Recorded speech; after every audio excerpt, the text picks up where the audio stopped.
wrongs which we seek to condemn and punish have been so calculated, so malignant and so devastating that civilization cannot tolerate their being ignored. Leben und aber auch tapfer ist und ihr müsst friedfertig sein.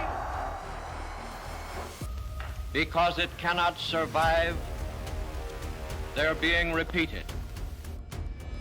This appalling program of experimentation by Nazi doctors on live human beings. I use the word doctor kind of in inverted commas because these people aren't curing people, they're killing people.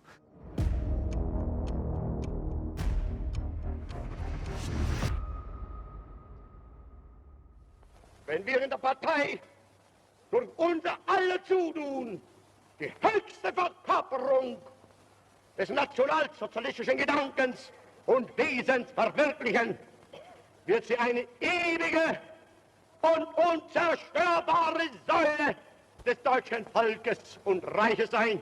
Dann wird einst neben die herrliche, ruhmreiche Armee den alten, stolzen Waffenträgern unseres Volkes die nicht minder traditionsgefestigte politische Führung der Partei treten. Und dann werden diese beiden Einrichtungen gemeinsam den deutschen Menschen erziehen und festigen und auf ihren Schultern tragen den deutschen Staat, das Deutsche Reich.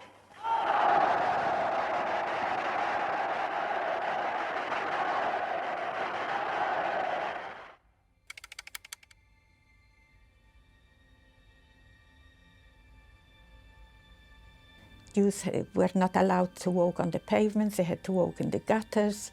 Jews were not allowed to practice their professions. My father couldn't go to work anymore. At first we had to wear an armband, a white armband with a blue Star of David on it. They later changed it to a yellow star, which we had to wear. All Jews in Europe had to wear it, one in the front, one in the back. If you walked out without it, you could have been shot. They put up 10 gallows in the center of our ghetto, and they picked up 10 men from either from work or from their homes, and while they gathered hundreds of people to stand by and watch it, they hung 10 men together. These gallows were never dismantled, but every now and again the procedure was repeated, and we thought it can't get any worse. The Nazis passed the Nuremberg laws in September 1935, and in particular, the law for the protection of German blood and honor was the law that prohibited or banned any marriages or sexual relations between Jews and Aryans. And of course, the point there was to prevent racial miscegenation or racial mixing. The measures against Jewish people came up first slowly, but then more dangerous. People disappeared, and then in '42 we went into hiding. We went in hiding from Holland, where I've been born in Vienna, and when the Nazis came there, the population changed immediately. This was quite shocking and amazing. We had many non-Jewish friends, and they all turned against us. For me as a child, something I couldn't understand at all.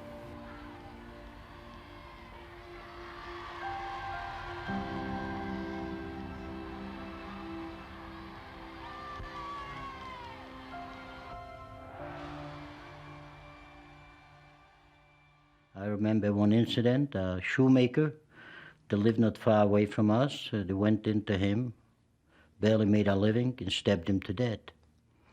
95% they used to get drunk after their meetings.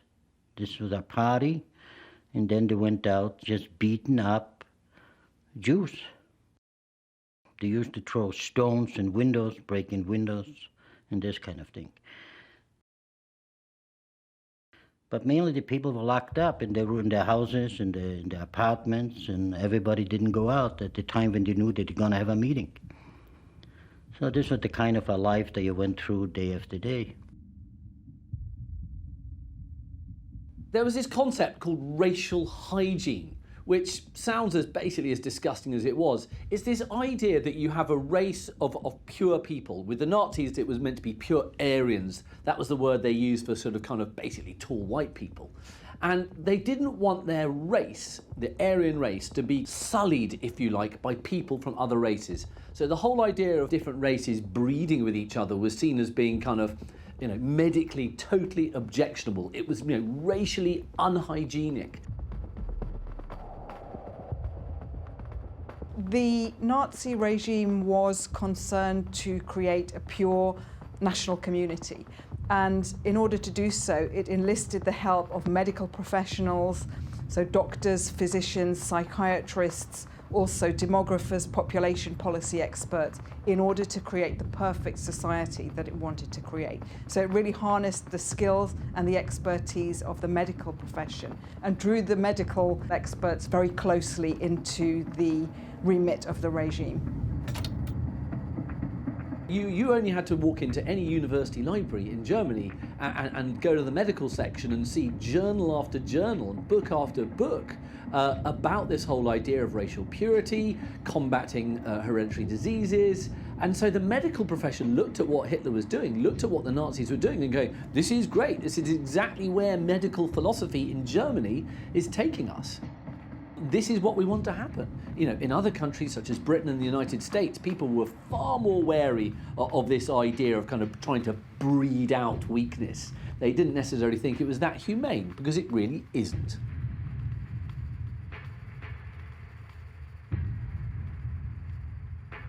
In 1933, there wasn't a law to stop a kind of racial intermingling, you know, and sex with people from different races. You know, the Nazis did not like this whole idea of mixed race people. And it took the blood protection law in September 1935 in Nuremberg, and that does make, you know, relationships between kind of black people and white people, between Jews and non-Jews, completely illegal. It would become a criminal act to actually, you know, if you were an Aryan, to go to bed or marry a Jew. It seems absolutely insane that, you know, the kind of reach that the Nazi Party and Nazi medics had on people's private lives. You know, surely you should be allowed to reproduce with exactly who you want. But no, the whole idea is you had to keep things racially pure. And if you have a mixed race child, that's going to be bad for Germany.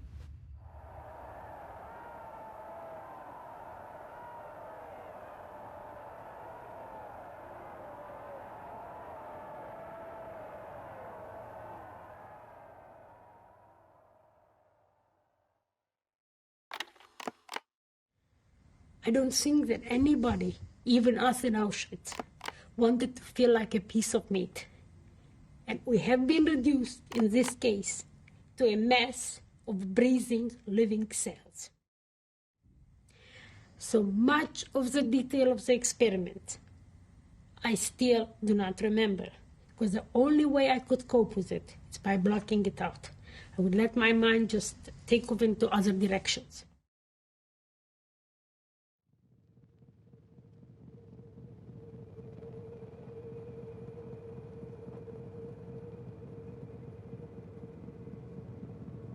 Nazi medical experimentation then was a drastic set of policies in which the concentration camp prisoners were experimented on, often to the point of death. And if they didn't die during the experiments, they were often killed subsequently.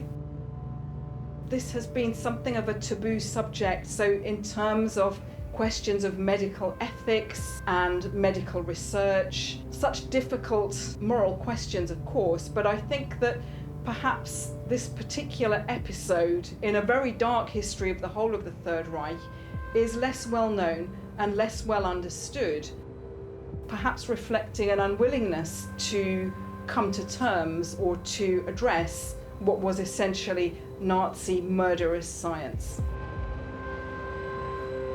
A friend of mine, they took her in for surgery.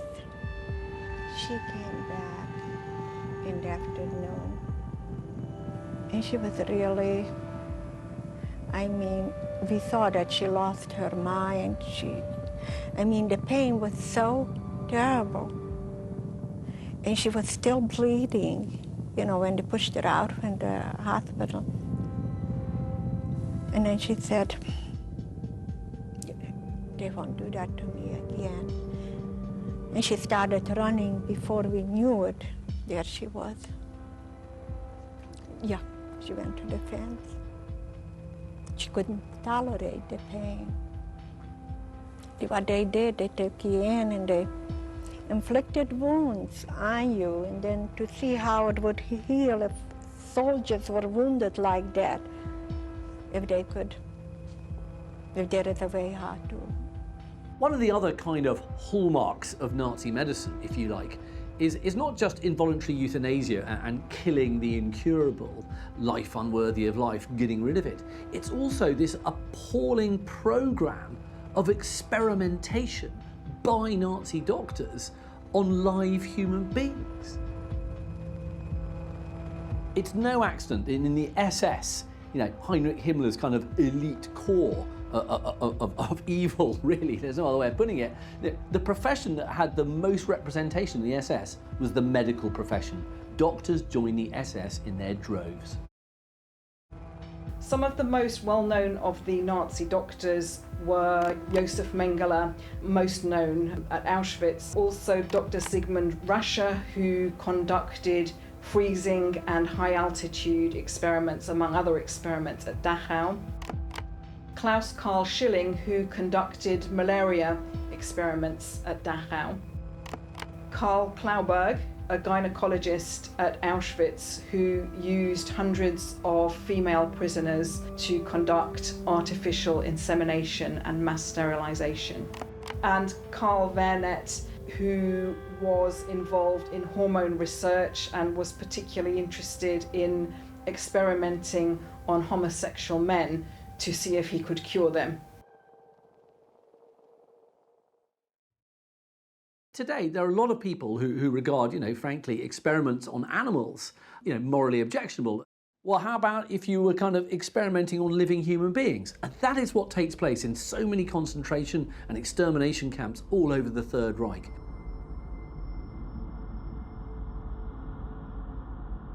One of the things that Rasche does is that he puts people in pressure chambers, and he either increases or decreases the pressure to simulate different altitudes in which you might not have any oxygen, to see what pilots could cope with.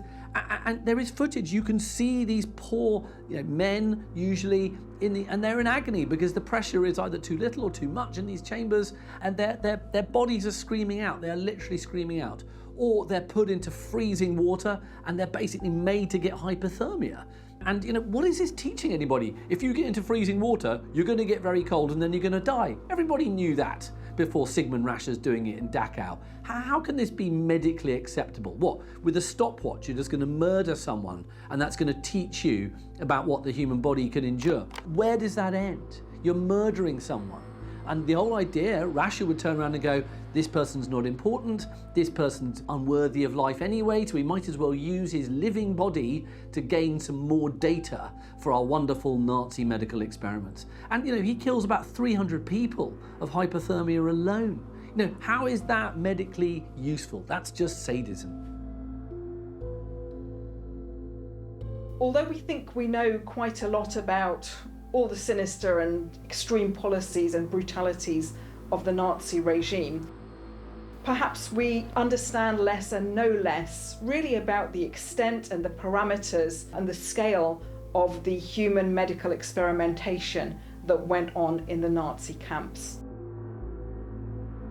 We can take a figure of about 15,000, 20% of whom were Jewish.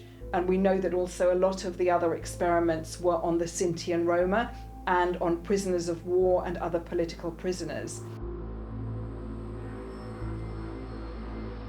In terms of the scale of the experimentation, though, if we take into account large-scale nutritional project at Mauthausen concentration camp, as well as other anthropological experiments, the number can go up to an estimate of around 90,000.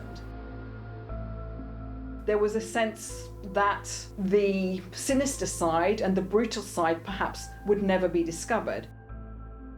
The doctors and the scientists engaged in carrying out the research did so with callousness, very much cold-heartedness, brutality, but also especially with impunity.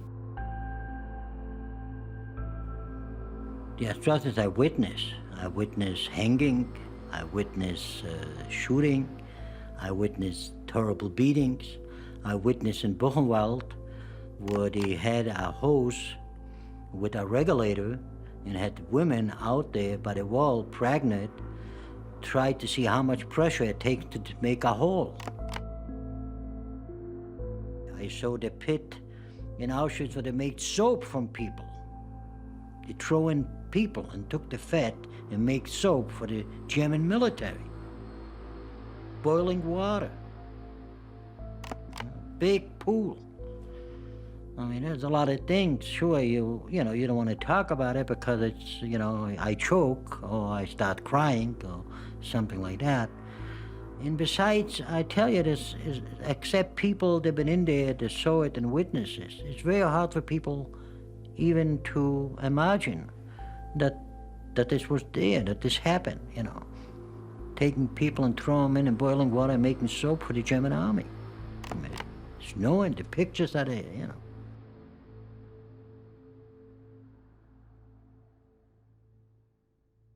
Mengele, in my case, never ever talked to me. He talked about me, he talked at me.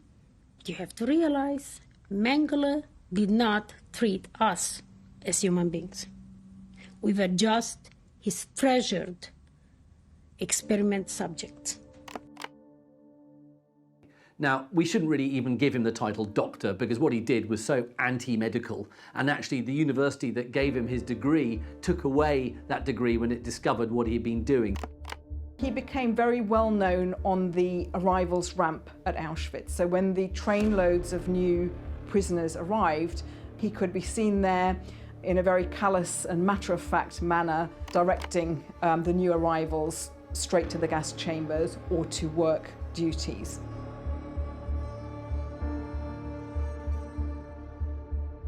We arrived at Auschwitz, and there was some Jewish people came up the train. He said to us, whatever we do, don't say that we are sick. We stand in the line, and Mengele was sitting there, Dr. Mengele, they called him, and left, right, they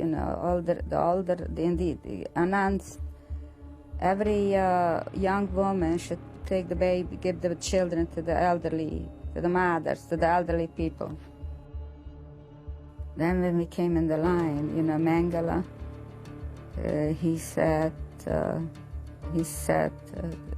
on Germany, he talked to us if we are healthy, we are sick, or something is hurting us. He talked so nice, so soft, things.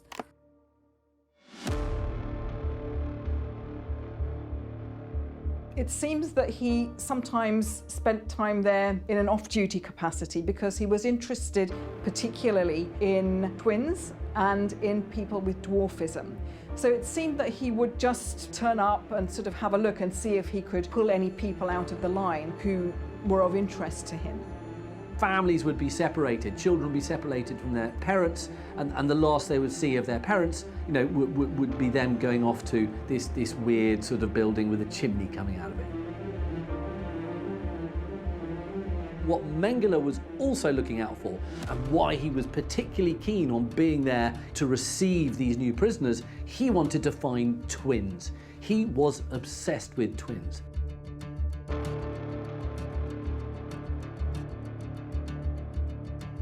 Why was he obsessed with twins? Because what you can do with twins, if you are basically an evil Nazi doctor, which is what Mengele was, is that you can experiment on one twin and then see, what goes on with that twin and compare it to the still healthy twin. So you've got a kind of control, as medics call it. I thought I was the only one. In fact, it's interesting, when in 1985, when we first found out there were other twins who survived Auschwitz, I said to Renee, I thought we were the only kids who survived. How could there be anybody else? What do you mean there are twins?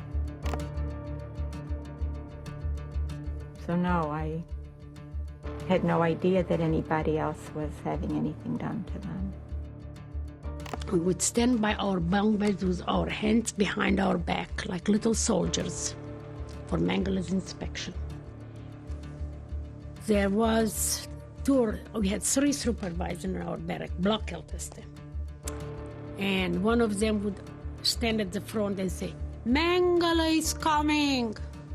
And everybody would just, it's like some kind of a horror was entering. He would come very elegantly with his hands behind his back. He had a stick in his hand. He would hit it sometime against his riding boots and start counting.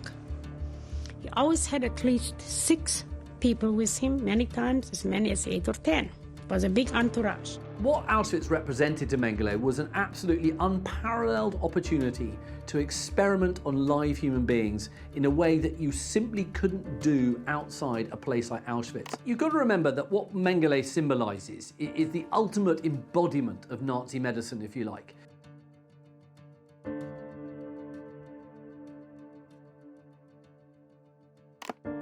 Unfortunately, a lot of memories of the hospital and the doctor's office.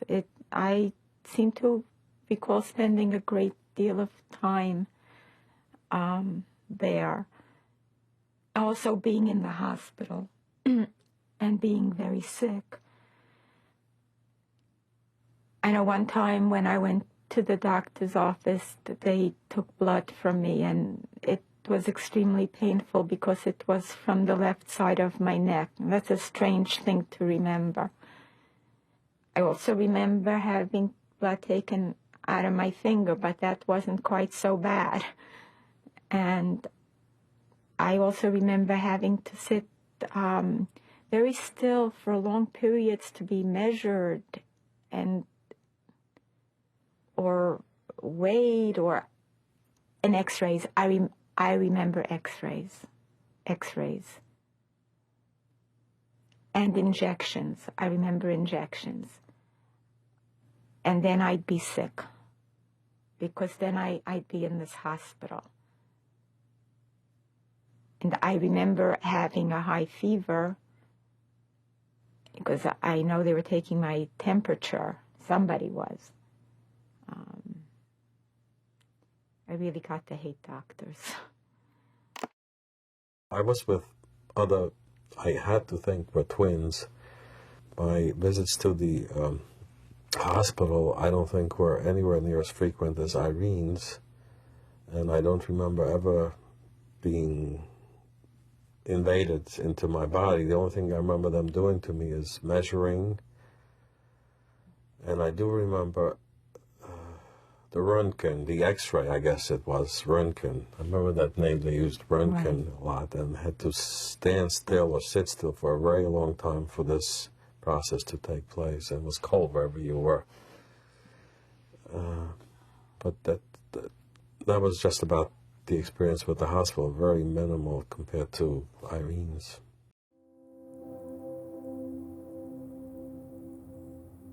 One of the most horrific experiments that Mengele did was to try and change the colour of people's eyes by injecting dye into their eyes without any anaesthetic. You can imagine the pain on that. Why? Because he thought that people with blue eyes were racially more pure than people who didn't have blue eyes. Well, the idea that you just inject someone with blue dye into their eyes and that's going to kind of make them better, it's clearly insane, and it has to be seen as sadism rather than anything medically useful. What he would also do would carry out sterilizations, often without anaesthetic, because he just wanted to try and see what was the quickest way of sterilizing women who were racially impure. If you could make lots and lots of women sterile very, very quickly, that was going to be a really good thing for the Nazis to do to stop all these people from reproducing. We saw the children in the camps where Mengele used to experiment with him. There was a period of time when I used to clean in the barracks. Not very long, maybe 4 weeks or 6 weeks, I forgot, where I used to clean the barracks. So this was visible within the camp. But again, I don't think a lot of people took notice of it because everybody tried to survive. So you didn't worry about somebody else's problems. And besides, you couldn't do nothing about it anyway. You know, you lived under dictatorship. You were just a number, not a person.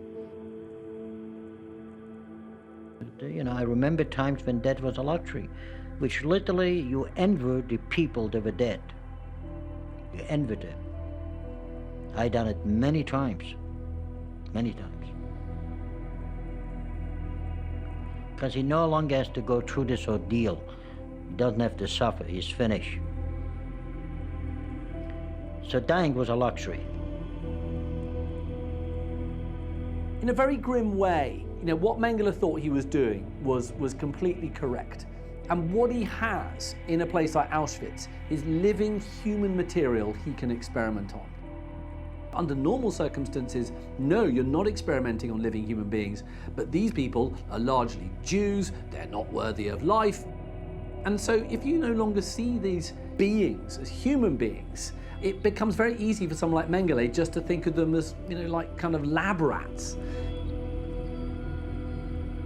One day, I couldn't take any more the pain in my mouth. I had a very sore mouth. My tongue was hanging out. I couldn't even keep my tongue in my mouth. And there was medical help, so-called medical help. They said I should, if anybody wants a little treatment or help, but you took a chance because that could have mean that you go into the gas chambers. But I couldn't take it any longer. I said, my mouth is I have very much pain. So they took us in another room, and there was a lady who was a doctor, and she smeared something in my mouth. As I was in that room, there was Dr. Mengele. There were a few ladies on the floor that just gave birth. You see, they came to Auschwitz just in the beginning of their pregnancy. Nobody knew they were pregnant, otherwise they would have put them in the gas chambers. But as they stayed there, the baby developed and had to be born. So the ladies were on the floor in that room, and there was about 10 babies on a wooden bench, wrapped in paper, crying. And the mothers were on the floor, all exhausted from giving birth. And I looked at Mengele. He was going to each baby, gave a needle for each baby, right in front of my eyes, so help me God. And those babies never cried again. Right there. He killed one after another. And the mothers were so exhausted, they were half asleep from giving birth. And then another thing happened. One night, a woman was very, very sick in our block. She was in terrible pain, and she had about a 14-year-old daughter with her. So the daughter was running to the block and said, please help my mother, help my mother. So that was at night, so all of a sudden we heard Achtung. That meant everybody got so quiet you could hear a pin falling on the floor when Mengele walked in. And he went up to the lady, he looked at her, he gave her a needle. The woman was quiet forever, I suppose. They took her out, she looked dead, and I'm sure she was dead. One of the reasons why Mengele becomes this really kind of notorious figure is because he does manage to escape after the war. You know, when the Russians come to Auschwitz in January 1945, yes, they find a load of kind of living skeletons, if you like, but what they don't do is find people like Josef Mengele, because he's got out. He knows what he's done is wrong, otherwise why would he want to escape? So he lives in hiding in Germany until 1949, and then he eventually escapes to South America, where he spends the rest of his days until 1979, when he drowns, probably has a stroke, off a beach in Brazil. He never faces justice.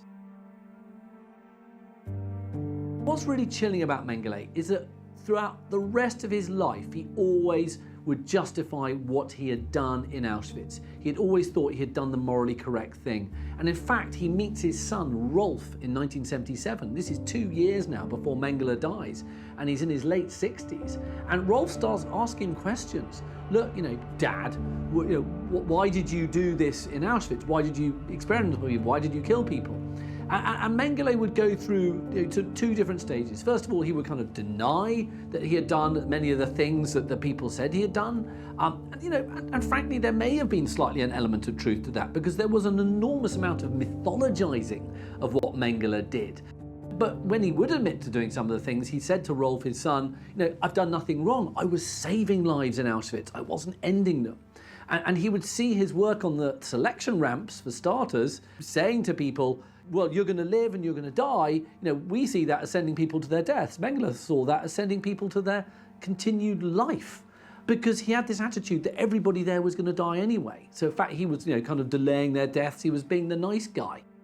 And he also would say that the experiments he did were for the good of humanity, that this was an essential role of medicine, was to experiment on people. It is totally possible, of course, that Mengele, deep down in his deep, dark heart, knew what he had done was completely amoral and completely wrong, and perhaps he could never admit it to himself. If that's the case, it showed an enormous amount of moral cowardice. 4 million people lost their lives at Auschwitz. The 620 barracks housed from 180 to 200,000 inmates.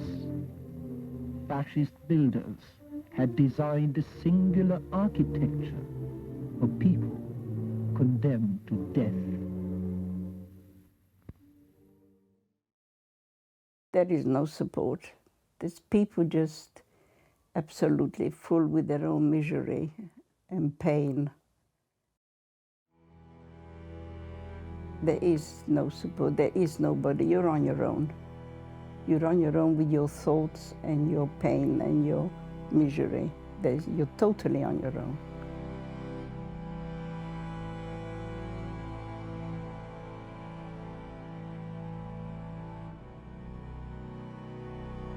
Unbelievable that human beings cultivate intelligent human beings can treat other innocent people like, well, worse than cattle.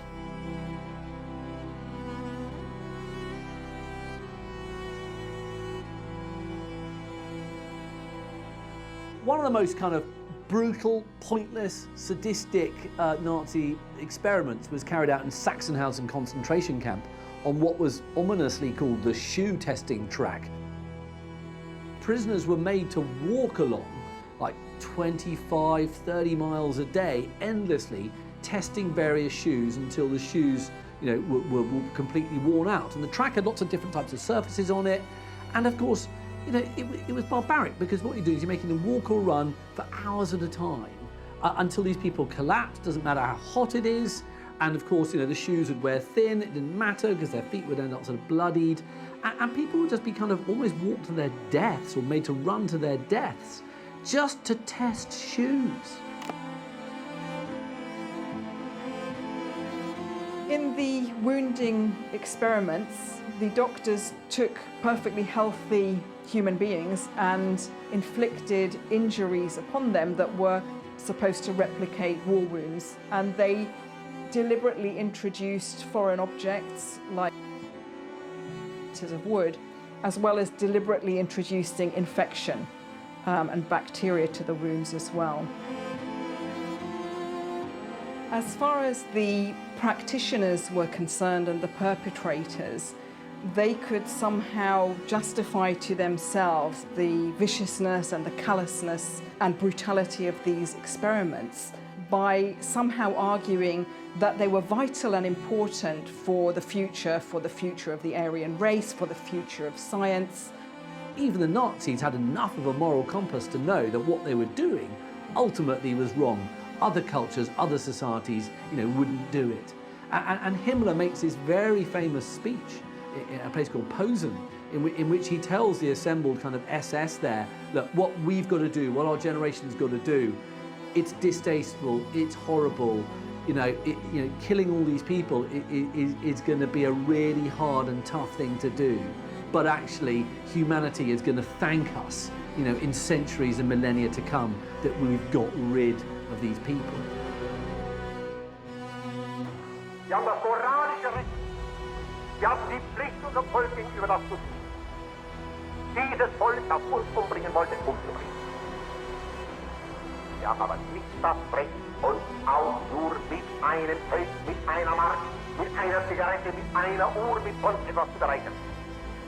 Das haben wir nicht. Denn wir wollen nicht am Schluss, weil wir den Bacillus ausrotten, an den Bacillus krank werden und sterben. Da werde ich niemals zusehen, dass durch das Glauben nur auch eine kleine Volksstille bei uns eintritt oder sich festsetzt. Sondern wo eine festsetzt, sollte der hier gemeinsam austrennen. Insgesamt aber können wir sagen, wir haben diese schwerste Aufgabe in Liebe zu unserem Volk getan. Und wir haben keinen Schaden in unserem Innern, in unserer Seele, in unserem Charakter daran genommen.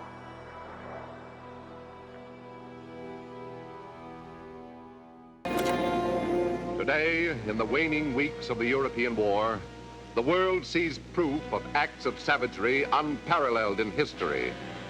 The Supreme Allied Commander himself views the Nazi murder mills with his generals. Fearing that word of these nameless horrors might not be believed at home, he summons lawmakers and editors to see for themselves, then report to America. At this fiendish gallows, men died in drawn-out agony. In the new light of this camera record, the last war's atrocity stories, once thought propaganda, gain new credence. The international community had a very good idea from the word go that the Nazis were anti-Semitic, but I don't think anybody believed that Jews were going to be killed on an industrial scale. It was a fully fledged industrial genocide. The Jews were murdered in thousands at a time in gas chambers, and then their bodies were subsequently cremated. When the Allied forces turned up at the camps, places like Belsen, the world was horrified when they saw the footage that emerged. Corpses piled up, having to be bulldozed into pits. And the Allied forces, when they saw what had been done to all these people in the camps, they often got local Germans in to come and see what had been done in their name. And obviously they also made, some of the people running the camps, the SS, not only help, clean up the camps and dispose of the bodies, but obviously there was also summary justice. Even though it's not kind of officially recorded, there are many stories of troops getting absolutely livid with some of the SS who ran the camps and just shooting them out of hand.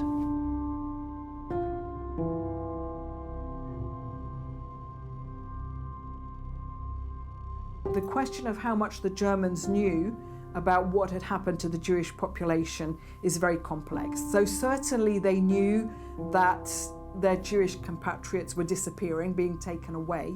They were being taken away, they believed, as indeed some of the Jewish people themselves believed, they were taken away to work in the East.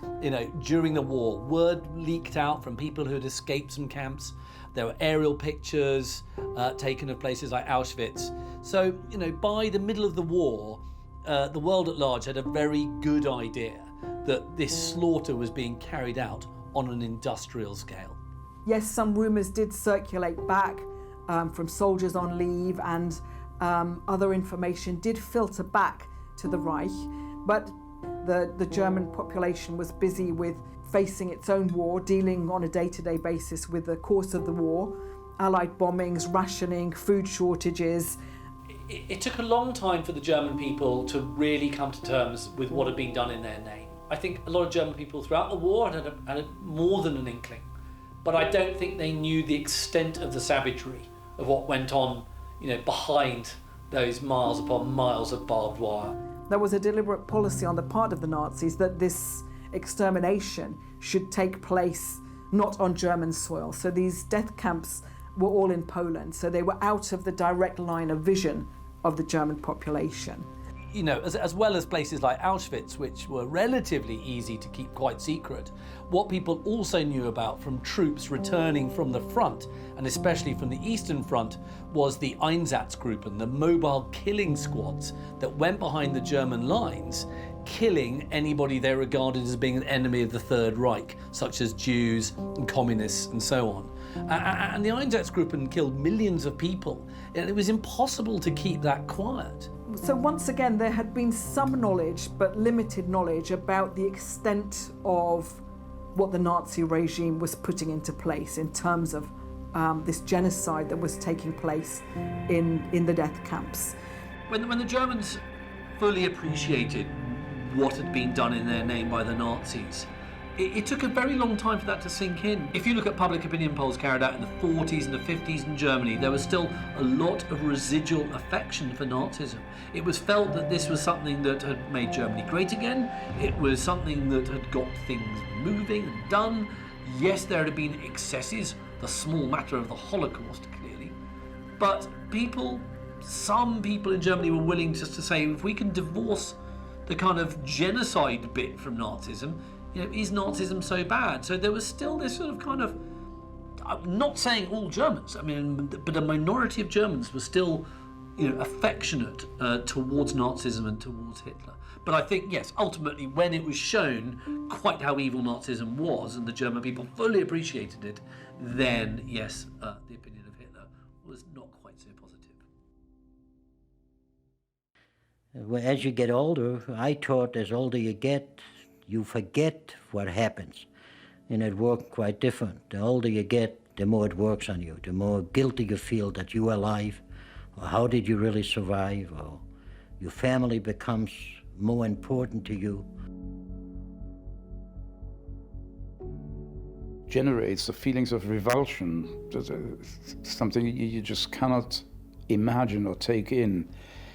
But the will to live is extraordinarily strong, even under these conditions. And the way I went through my period in the camps was each morning trying to do my best to still be alive that evening.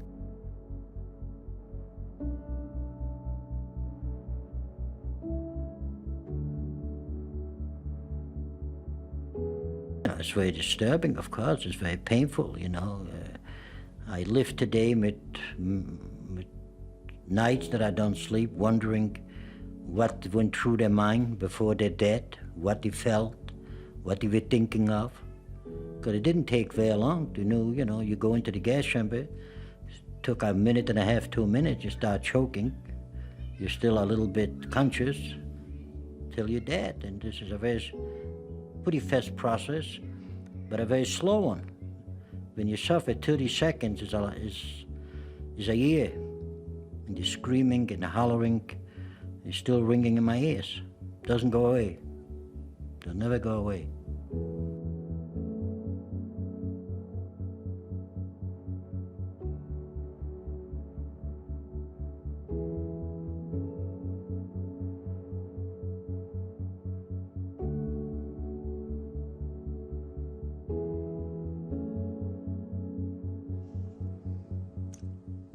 Quite frankly, I don't think that any human being can ever be prepared for a place like Auschwitz, no matter how much persecution before that.